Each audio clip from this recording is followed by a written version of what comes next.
شروع اللہ کا نام لے کر جو بڑا مہربان نہایت رحم والا ہے۔ طاسین، یہ قرآن یعنی کتاب روشن کی آیتیں ہیں، مومنوں کے لیے ہدایت اور بشارت ہے، وہ جو نماز پڑھتے اور زکوٰۃ دیتے ہیں اور وہ آخرت کا بھی یقین رکھتے ہیں۔ جو لوگ آخرت پر ایمان نہیں رکھتے، ہم نے ان کے اعمال ان کے لیے آراستہ کر دیے ہیں تو وہ بھٹکتے پھر رہے ہیں۔ یہی لوگ ہیں جن کے لیے برا عذاب ہے اور وہ آخرت میں بھی بہت نقصان اٹھانے والے ہیں۔ اور تم کو یہ قرآن اس حکیم و علیم کی طرف سے عطا کیا جاتا ہے۔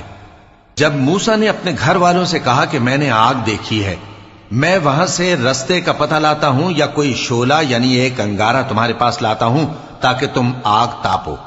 جب موسیٰ اس کے پاس آئے تو ندا آئی کہ وہ جو آگ میں تجلی دکھاتا ہے بابرکت ہے، اور وہ جو آگ کے ارد گرد ہے، اور اللہ جو تمام عالم کا پروردگار ہے پاک ہے۔ اے موسیٰ، میں اللہ ہوں، عزت والا، حکمت والا، اور اپنی لاٹھی ڈال دو۔ سو جب اسے دیکھا تو اس طرح حرکت کر رہی تھی گویا سانپ ہے، تو پیٹ پھیر کر بھاگے اور پیچھے مڑ کر نہ دیکھا۔ فرمایا، اے موسیٰ ڈرو مت، میرے پاس پیغمبر ڈرا نہیں کرتے۔ ہاں، جس نے ظلم کیا پھر برائی کے بعد اسے نیکی سے بدل دیا تو میں بخشنے والا مہربان ہوں۔ اور اپنا ہاتھ اپنے گریبان میں ڈالو، بے عیب سفید و روشن نکلے گا۔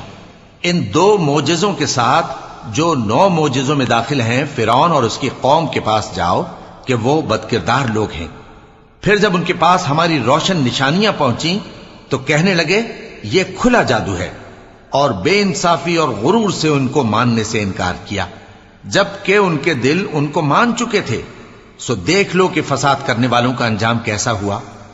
اور ہم نے داؤد اور سلیمان کو علم بخشا، اور انہوں نے کہا کہ اللہ کا شکر ہے جس نے ہمیں اپنے بہت سے مومن بندوں پر فضیلت دی۔ اور سلیمان داؤد کے قائم مقام ہوئے اور کہنے لگے کہ لوگوں، ہمیں اللہ کی طرف سے پرندوں کی بولی سکھائی گئی ہے اور ہر چیز عنایت فرمائی گئی ہے، بے شک یہ اس کا خاص فضل ہے۔ اور سلیمان کے لیے جنوں اور انسانوں اور پرندوں کے لشکر جمع کیے گئے اور پھر ان کی جماعتیں بنائی گئیں، یہاں تک کہ جب چیونٹیوں کے میدان میں پہنچے تو ایک چیونٹی نے کہا کہ چیونٹیوں، اپنے اپنے بلوں میں داخل ہو جاؤ، ایسا نہ ہو کہ سلیمان اور اس کے لشکر تم کو کچل ڈالیں اور ان کو خبر بھی نہ ہو۔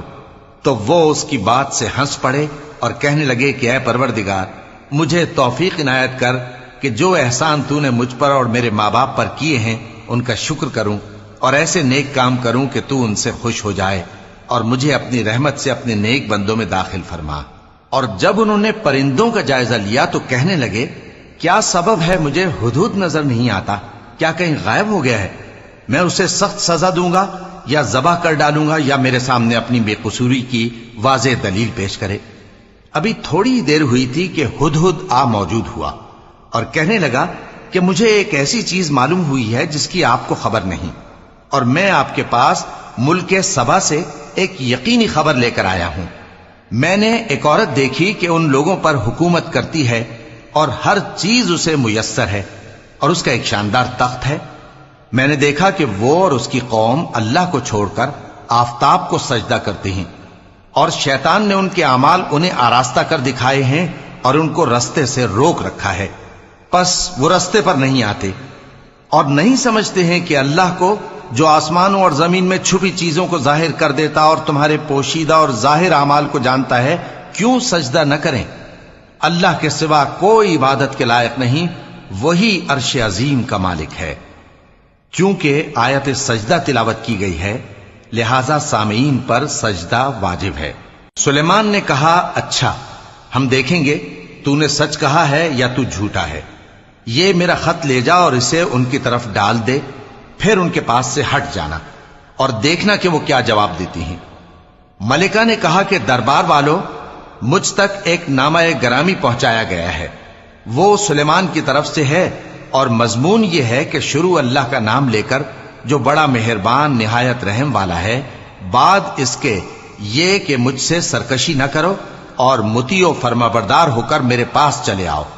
خط سنا کر کہنے لگی کہ اے اہل دربار، میرے اس معاملے میں مجھے مشورہ دو، جب تک کہ تم حاضر نہ ہو اور صلاح نہ دو میں کسی کام کا فیصلہ نہیں کیا کرتی۔ وہ بولے کہ ہم بڑے زوراور اور سخت جنگجو ہیں، اور حکم آپ کے اختیار میں ہے، تو جو حکم دیجیے گا اس کے انجام پر نظر کر لیجیے گا۔ اس نے کہا کہ بادشاہ جب کسی شہر میں داخل ہوتے ہیں تو اس کو تباہ کر دیتے ہیں اور وہاں کے عزت والوں کو ذلیل کر دیا کرتے ہیں، اور اسی طرح یہ بھی کریں گے۔ اور میں ان کی طرف کچھ تحفہ بھیجتی ہوں اور دیکھتی ہوں کہ قاصد کیا جواب لاتے ہیں۔ پس جب قاصد سلیمان کے پاس پہنچا تو سلیمان نے کہا، کیا تم مجھے مال سے مدد دینا چاہتے ہو؟ سو جو کچھ اللہ نے مجھے عطا فرمایا ہے وہ اس سے کہیں بہتر ہے جو تمہیں دیا ہے۔ حقیقت یہ ہے کہ اپنے تحفے سے تم ہی خوش ہوتے ہوگے۔ ان کے پاس واپس جاؤ، اب ہم ان پر ایسے لشکر لے کر حملہ کریں گے جن کے مقابلے کی ان میں طاقت نہ ہوگی، اور ان کو وہاں سے بے عزت کر کے نکال دیں گے اور وہ ذلیل ہوں گے۔ سلیمان نے کہا کہ اے دربار والو، کوئی تم میں ایسا ہے کہ قبل اس کے کہ وہ لوگ فرما بردار ہو کر ہمارے پاس آئیں، ملکہ کا تخت میرے پاس لے آئے؟ جنات میں سے ایک قوی ہیکل جن نے کہا کہ قبل اس کے کہ آپ اپنی جگہ سے اٹھیں میں اس کو آپ کے پاس لا حاضر کرتا ہوں، اور مجھے اس پر قدرت بھی حاصل ہے اور امانت دار بھی ہوں۔ ایک شخص جس کو کتاب الہی کا علم تھا کہنے لگا کہ میں آپ کی آنکھ کے جھپکنے سے پہلے پہلے اسے آپ کے پاس حاضر کیے دیتا ہوں۔ جب سلیمان نے تخت کو اپنے پاس رکھا ہوا دیکھا تو کہا کہ یہ میرے پروردگار کا فضل ہے تاکہ مجھے آزمائے کہ میں شکر کرتا ہوں یا کفران نعمت کرتا ہوں، اور جو شکر کرتا ہے تو اپنے ہی فائدے کے لیے شکر کرتا ہے، اور جو ناشکری کرتا ہے تو میرا پروردگار بے نیاز ہے، کرم کرنے والا ہے۔ سلیمان نے کہا کہ ملکہ کے امتحان عقل کے لیے اس کے تخت کی صورت بدل دو، دیکھیں کہ وہ سوج رکھتی ہے یا ان لوگوں میں سے ہے جو سوج نہیں رکھتے۔ پھر جب وہ آ پہنچی تو پوچھا گیا کہ کیا آپ کا تخت بھی اسی طرح کا ہے؟ اس نے کہا کہ یہ تو گویا ہو بہو وہی ہے، اور ہم کو اس سے پہلے ہی سلیمان کی عظمت و شان کا علم ہو گیا تھا، اور ہم فرما بردار ہیں۔ اور وہ جو اللہ کے سوا دوسروں کی پرستش کرتی تھی، سلیمان نے اس کو اس سے منع کیا کہ وہ کافروں میں سے تھی۔ اس کے بعد اس سے کہا گیا کہ محل میں چلیے۔ جب اس نے اس کے فرش کو دیکھا تو اسے پانی کا حوض سمجھا اور کپڑا اٹھا کر اپنی پنڈلیاں کھول دی۔ سلیمان نے کہا، یہ ایسا محل ہے جس کے نیچے بھی شیشے جڑے ہوئے ہیں۔ وہ بول اٹھی کہ پروردگار، میں اپنے آپ پر ظلم کرتی رہی تھی، اور اب میں سلیمان کے ساتھ اللہ رب العالمین پر ایمان لاتی ہوں۔ اور ہم نے سمود کی طرف ان کے بھائی صالح کو بھیجا کہ اللہ کی عبادت کرو، تو وہ دو فریق ہو کر آپس میں جھگڑنے لگے۔ صالح نے کہا کہ اے قوم، تم بھلائی سے پہلے برائی کے لیے کیوں جلدی کرتے ہو، اور اللہ سے بخشش کیوں نہیں مانگتے تاکہ تم پر رحم کیا جائے؟ وہ کہنے لگے کہ تم اور تمہارے ساتھی ہمارے لیے برا شگون ہیں۔ صالح نے کہا کہ تمہاری بدشگونی اللہ کے پاس ہے، بلکہ تم ایسے لوگ ہو جن کی آزمائش کی جاتی ہے۔ اور شہر میں 9 شخص تھے جو ملک میں فساد کیا کرتے تھے اور اصلاح سے کام نہیں لیتے تھے۔ کہنے لگے کہ اللہ کی قسم کھاؤ کہ ہم رات کو اس پر اور اس کے گھر والوں پر شبخون ماریں گے، پھر اس کے وارثوں سے کہہ دیں گے کہ ہم تو اس کے گھر والوں کے موقع ہلاکت پر تھے ہی نہیں، اور ہم سچ کہتے ہیں۔ اور وہ ایک چال چلے، اور ہم نے بھی ایک تدبیر کی، اور ان کو کچھ خبر نہ ہوئی۔ تو دیکھ لو کہ ان کی چال کا انجام کیسا ہوا۔ ہم نے ان کو اور ان کی قوم سب کو ہلاک کر ڈالا۔ اب ان کے یہ گھر ان کے ظلم کے سبب تلپٹ پڑے ہیں۔ جو لوگ علم رکھتے ہیں ان کے لیے اس میں نشانی ہے، اور جو لوگ ایمان لائے اور ڈرتے تھے ان کو ہم نے نجات دی۔ اور لوط کو یاد کرو جب انہوں نے اپنی قوم سے کہا کہ تم بے حیائی کے کام کیوں کرتے ہو جبکہ تم دیکھتے ہو؟ کیا تم عورتوں کو چھوڑ کر لذت حاصل کرنے کے لیے مردوں کی طرف مائل ہوتے ہو؟ حقیقت یہ ہے کہ تم احمق لوگ ہو۔ تو ان کی قوم کے لوگ بولے تو یہ بولے، اور اس کے سوا ان کا کچھ جواب نہ تھا کہ لوط کے گھر والوں کو اپنے شہر سے نکال دو، یہ لوگ پاک بننا چاہتے ہیں۔ تو ہم نے ان کو اور ان کے گھر والوں کو نجات دی، مگر ان کی بیوی کہ اس کی نسبت ہم نے مقرر کر رکھا تھا کہ وہ پیچھے رہنے والوں میں ہوگی۔ اور ہم نے ان پر مے برسایا، سو جو مے ان لوگوں پر برسا جن کو متنبع کر دیا گیا تھا برا تھا۔ کہہ دو کہ سب تعریف اللہ ہی کے لیے ہے، اور اس کے ان بندوں پر سلام ہے جس کو اس نے منتخب فرمایا۔ بھلا اللہ بہتر ہے یا وہ جن کو یہ اس کا شریک بناتے ہیں؟ بھلا کس نے آسمانوں اور زمین کو پیدا کیا اور کس نے تمہارے لیے آسمان سے پانی برسایا؟ پھر ہم نے اس سے سرسبز باغ اگائے، تمہارا کام تو نہ تھا کہ تم ان کے درختوں کو اگاتے؟ تو کیا اللہ کے ساتھ کوئی اور بھی معبود ہے؟ ہرگز نہیں، بلکہ یہ لوگ رستے سے الگ ہو رہے ہیں۔ بھلا کس نے زمین کو قرارگاہ بنایا اور اس کے بیچ نہریں بنائیں اور اس کے لیے پہاڑ بنائے، اور کس نے دو دریاؤں کے بیچ اوٹ بنائی؟ یہ سب کچھ اللہ نے بنایا، تو کیا اللہ کے ساتھ کوئی اور معبود بھی ہے؟ ہرگز نہیں، بلکہ ان میں اکثر علم نہیں رکھتے۔ بھلا کون بے قرار کی التجا قبول کرتا ہے جب وہ اس سے دعا کرتا ہے، اور کون اس کی تکلیف کو دور کرتا ہے، اور کون تم کو زمین میں اگلوں کا جانشین بناتا ہے؟ یہ سب کچھ اللہ کرتا ہے، تو کیا اللہ کے ساتھ کوئی اور معبود بھی ہے؟ ہرگز نہیں، مگر تم بہت کم غور کرتے ہو۔ بھلا کون تم کو جنگل اور دریا کے اندھیروں میں رستہ بتاتا، اور کون ہواؤں کو اپنی رحمت کے آگے خوشخبری بنا کر بھیجتا ہے؟ یہ سب کچھ اللہ کرتا ہے، تو کیا اللہ کے ساتھ کوئی اور معبود بھی ہے؟ ہرگز نہیں۔ یہ لوگ جو شرک کرتے ہیں، اللہ کی شان اس سے بلند ہے۔ بھلا کون خلقت کو پہلی بار پیدا کرتا پھر اس کو دوبارہ پیدا کرے گا؟ اور کون تم کو آسمان اور زمین سے رزق دیتا ہے؟ یہ سب کچھ اللہ کرتا ہے، تو کیا اللہ کے ساتھ کوئی اور معبود بھی ہے؟ ہرگز نہیں۔ کہہ دو کہ مشرکو، اگر تم سچے ہو تو دلیل پیش کرو۔ کہہ دو کہ جو لوگ آسمانوں اور زمین میں ہیں اللہ کے سوا غیب کی باتیں نہیں جانتے، اور نہ یہ جانتے ہیں کہ کب زندہ کر کے اٹھائے جائیں گے، بلکہ آخرت کے بارے میں ان کا علم ختم ہو چکا ہے، بلکہ یہ اس کی طرف سے شک میں ہیں، بلکہ یہ اس سے اندھے ہو رہے ہیں۔ اور جو لوگ کافر ہیں کہتے ہیں کہ جب ہم اور ہمارے باپ دادا مٹی ہو جائیں گے تو کیا ہم پھر قبروں سے نکالے جائیں گے؟ یہ وعدہ ہم سے اور ہمارے باپ دادا سے پہلے سے ہوتا چلا آیا ہے، کہاں کا اٹھنا اور کیسی قیامت؟ یہ تو صرف پہلے لوگوں کی کہانیاں ہیں۔ کہہ دو کہ ملک میں چلو پھرو، پھر دیکھو کہ گناہگاروں کا انجام کیا ہوا ہے، اور ان کے حال پر غم نہ کرنا، اور نہ ان چالوں سے جو یہ کر رہے ہیں تنگ دل ہونا۔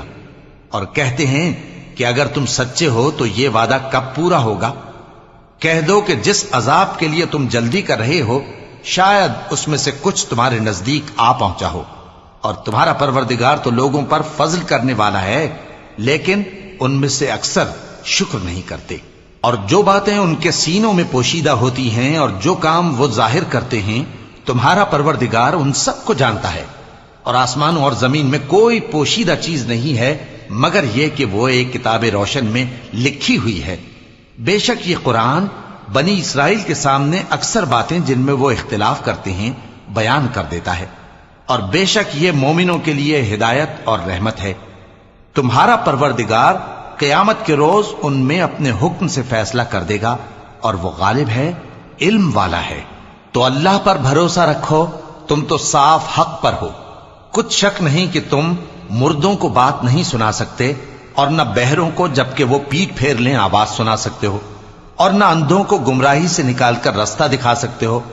تم تو انہی کو سنا سکتے ہو جو ہماری آیتوں پر ایمان لاتے ہیں، پھر وہ فرما بردار ہو جاتے ہیں، اور جب ان کے بارے میں عذاب کا وعدہ پورا ہوگا تو ہم ان کے لیے زمین میں سے ایک جانور نکالیں گے جو ان سے باتیں کرے گا۔ یہ ہم اس لیے کریں گے کہ لوگ ہماری آیتوں پر ایمان نہیں لاتے تھے۔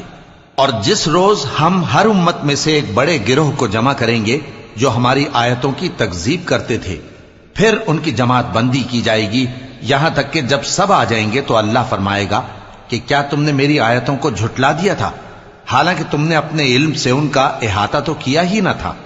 بھلا تم کیا کرتے رہتے تھے؟ اور ان کے ظلم کے سبب ان کے حق میں وعدہ عذاب پورا ہو کر رہے گا تو وہ بول بھی نہ سکیں گے۔ کیا انہوں نے نہیں دیکھا کہ ہم نے رات کو اس لیے بنایا ہے کہ اس میں آرام کریں، اور دن کو روشن بنایا ہے کہ اس میں کام کریں؟ بے شک اس میں مومن لوگوں کے لیے نشانیاں ہیں۔ اور جس روز سور پھونکا جائے گا تو جو لوگ آسمانوں میں اور جو زمین میں ہیں سب گھبرا اٹھیں گے، مگر وہ جسے اللہ چاہے، اور سب اس کے پاس عاجز ہو کر چلے آئیں گے۔ اور تم پہاڑوں کو دیکھتے ہو تو خیال کرتے ہو کہ مضبوط جمے ہوئے ہیں، مگر وہ اس روز اس طرح اڑتے پھریں گے جیسے بادل۔ یہ اللہ کی کاریگری ہے جس نے ہر چیز کو مضبوط بنایا، بے شک وہ تمہارے سب افعال سے باخبر ہے۔ جو شخص نیکی لے کر آئے گا تو اس کے لیے اس سے بہتر بدلہ تیار ہے، اور ایسے لوگ اس روز گھبراہٹ سے بے خوف ہوں گے، اور جو برائی لے کر آئے گا تو ایسے لوگ اوندھے منہ دوزخ میں ڈال دیے جائیں گے۔ تم کو تو انہی اعمال کا بدلہ ملے گا جو تم کرتے رہے ہو۔ کہہ دو مجھ کو یہی ارشاد ہوا ہے کہ اس شہر مکہ کے مالک کی عبادت کروں جس نے اس کو محترم بنایا ہے، اور ہر چیز اسی کی ہے، اور مجھے یہ بھی حکم ہوا ہے کہ میں فرما بردار رہوں، اور یہ بھی کہ قرآن پڑھا کروں۔ اب جو شخص راہ راست اختیار کرتا ہے تو اپنے ہی فائدے کے لیے اختیار کرتا ہے، اور جو گمراہ رہتا ہے تو کہہ دو کہ میں تو صرف خبردار کرنے والا ہوں۔ اور کہو کہ اللہ کا شکر ہے وہ تم کو عنقریب اپنی نشانیاں دکھائے گا تو تم ان کو پہچان لو گے، اور جو کام تم کرتے ہو تمہارا پروردگار ان سے بے خبر نہیں ہے۔